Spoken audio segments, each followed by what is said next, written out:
İkinci bəhs. Peyğəmbərlər vasitəsilə bəşərə çatdırılan ilahi əmrlər iki sahədə xülasələşir: əqidə və əməl.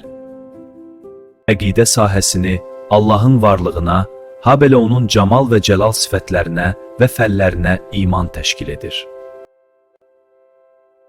Əməl sahəsi isə insanın fərdi və ictimai həyatını əhatə edən dini vəzifələrdən ibarətdir.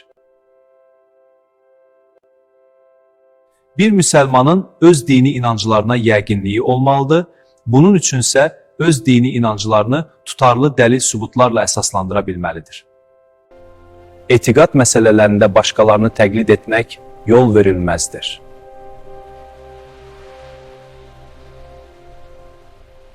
Dini vəzifələrə gəlincə, hər bir müsəlman onları yerinə yetirməlidir.